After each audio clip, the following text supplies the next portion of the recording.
जय हो भारत देश। आपके अपने YouTube चैनल शिक्षा की रोशनी 24 में स्वागत है। इतिहास के महत्वपूर्ण टॉपिक के बारे में अध्ययन कर रहे हैं, जिसका नाम है मानव का उद्भव एवं विकास। भाग 1 में हम लोग क्या पढ़े थे? भाग 1 में हम लोग पढ़े थे कि मानव की उत्पत्ति प्राइमेट्स से हुई। प्राइमेट्स को हिंदी में स्तनधारी कहते हैं, जो हमने बताया। उससे जो है वानर हुआ, वानर को जो है कपी कहा जाता है। मानव का जो है आदि पूर्वज कपी ही माना जाता है। उससे रामापिथेकस की उत्पत्ति होती है। रामापिथेकस की 2 प्रजातियां थी। कितनी? 2 प्रजातियां थी। रामापिथेकस की 2 प्रजातियां थी। ठीक, एक मैदानी क्षेत्रों में चली गई, एक जंगली क्षेत्रों में चली गई। जो जंगल में गई वो महाकपिवर कहलाई। जो मैदानों में थी वही संघर्ष करके धीरे धीरे आगे की ओर बढ़ी, और इसी से जो है मानव का विकास हुआ। जैसे ऑस्ट्रेलोपिथेकस के बारे में हमने बताया, उसकी विशेषताओं को बताया। ऑस्ट्रेलोपिथेकस की क्या विशेषता थी? ऑस्ट्रेलोपिथेकस में केवल ऑस्ट्रेलोपिथेकस की क्या विशेषता थी? होमो हैबिलिस की क्या विशेषता थी? होमो इरेक्टस की क्या विशेषता थी? होमो इरेक्टस तक हम बता दिए थे। कहाँ तक? होमो इरेक्टस तक। होमो इरेक्टस, इरेक्टस, होमो इरेक्टस, होमो इरेक्टस।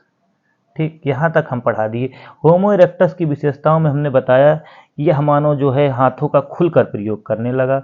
उसके बाद यह सीधा खड़ा होकर दोनों पैरों से चलता था। इसने आग की खोज की थी, चकमक पत्थर से आग की खोज की थी। यहाँ तक हम लोग अध्ययन कर चुके हैं। इसके आगे अध्ययन करेंगे। ठीक, इसके आगे अध्ययन करेंगे भाग 2 में। भाग 1 का लिंक डिस्क्रिप्शन में दे दिया जा रहा है। आप लोग पहले वहां जाके उसको देखिए, तभी भाग 2 आपको समझ में आएगा। तो चलिए शुरू करते हैं। उसी के आगे होमो निएंडरथल मानव। कौन सा मानव? होमो निएंडरथल मानव। यह जर्मनी के निएंडर घाटी में, कहाँ? जर्मनी के निएंडर घाटी में पाया गया। इसीलिए इसका नाम जो है निएंडरथल मानव पड़ा। ठीक, अब निएंडरथल मानव से एक प्रश्न परीक्षा में पूछा जाएगा कि किस मानव को मानव संस्कृत विकास का सूचक माना जाता है? तो आपका आंसर होगा निएंडरथल मानव। निएंडरथल मानव को जो है मानव संस्कृत विकास का सूचक माना जाता है। ठीक, इस मानव की एक महत्वपूर्ण विशेषता ये है कि बहुत ही महत्वपूर्ण है, जो आपकी परीक्षा को आसान बनाएगा। ध्यान से समझिए। यह मानव जो है सावधान यानी मृतकों का संस्कार करना प्रारंभ कर दिया। ठीक, मृतकों का संस्कार अच्छे से करता। जैसे अभी हम जाएंगे लोथल में। कहाँ? लोथल में जाएंगे, वहाँ देखेंगे कि मानव के साथ जो है बकरे को दफनाया गया। किसको? बकरे को दफनाया गया था। मानव के साथ जो किसको दफनाया गया था? बकरे को दफनाया गया। लोथल गुजरात में है। यह खंबात की खाड़ी में स्थित है। ठीक, यह सिंधु सभ्यता का स्थल है। ठीक, लेकिन यहाँ समझ लीजिए, जो होमो निएंडरथल मानव था वह सावधान यानी मृतकों का संस्कार करता था। ठीक, महत्वपूर्ण विशेषता है इसकी। उसके बाद इस मानव की एक महत्वपूर्ण विशेषता है कि इनको अक्षर का ज्ञान था। किसका ज्ञान था? अक्षर का ज्ञान था। ठीक, उसके बाद एक और पॉइंट है, महत्वपूर्ण ही पॉइंट ये भी है, वर्ग एवं श्रम विभाजन। वर्ग और श्रम विभाजन क्या है? वर्ग का मतलब होता है, जैसे मान लीजिए अमीर गरीब, जैसे आय के अनुसार जिसकी आयु ज़्यादा है वो अमीर में रखा गया, जिसकी आयु यानी पैसा धन दौलत कम है उसे बीच में रखा गया, उससे जिसको कम है उससे जिसका कम है उसे गरीब की श्रेणी में रखा गया।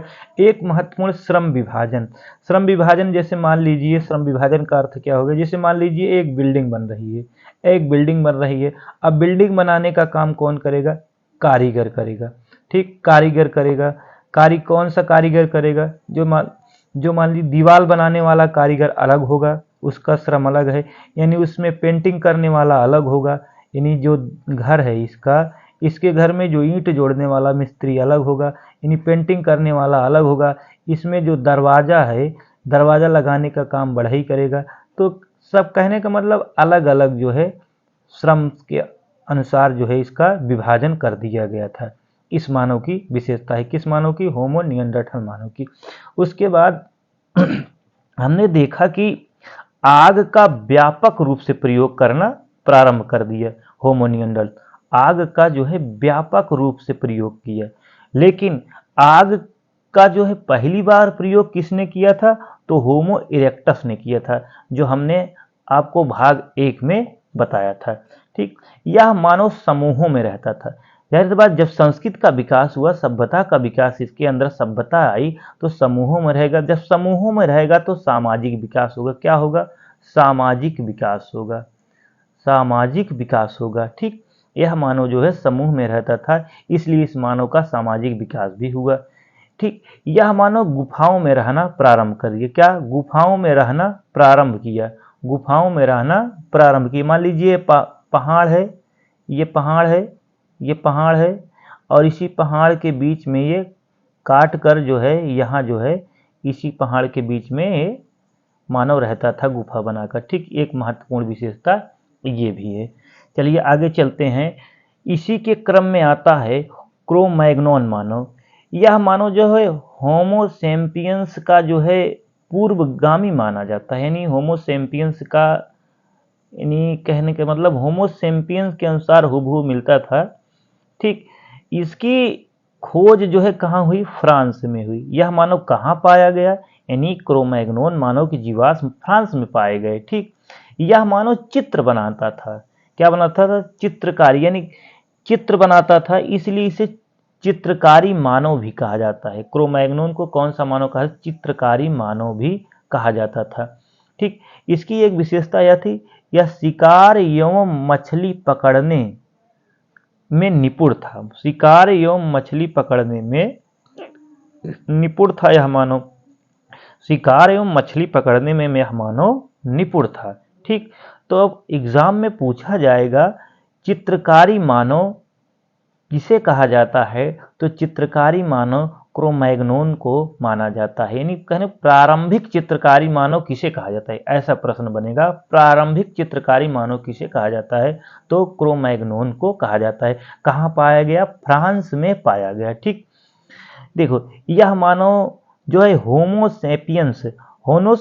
सेपियंस से अधिक बुद्धिमान था। इसकी एक विशेषता यह थी, होमो सेपियंस से अधिक बुद्धिमान था। होमो सेपियंस का मतलब होता है जो वर्तमान में मानव जैसे हम लोग हैं, हम लोग को जो हो होमो सेपियंस के अंतर्गत रखा गया है। अब देखते हैं होमो सेपियंस। होमो सेपियंस जो है नाम किसने दिया? तो होमो सेपियंस इसका नाम किसने दिया? कार्ल लिनियस ने। किसने दिया? कार्ल लिनियस ने दिया। किसने दिया? कार्ल लिनियस ने दिया। ठीक, इसकी विशेषता क्या थी? इसे ज्ञानी मानव कहा जाता था, प्रज्ञ मानव कहा जाता था, बुद्धिमान मानव कहा जाता था, कल्पनाशील मानव, यानी सोचने, तार्किक चिंतन करने में और समझने में, हाव भाव में यह मानव जो है जैसे हम लोग हैं, ठीक वैसे होमो सेपियंस है। उसके बाद यह मानव खेती करता था, पशुपालन करता था, यानी पशुओं को पालता था, गाय भैंस, बकरी। बस्ती बनाता था, यानी छोटे छोटे जैसे हम लोग गांव बना के रहते थे वैसे यह बस्ती बना के रहता था। अस्थाई जीवन, ठीक, इसके जो अस्थाई जीवन के अनुसार यह रहने लगा। ठीक, जय हो भारत देश।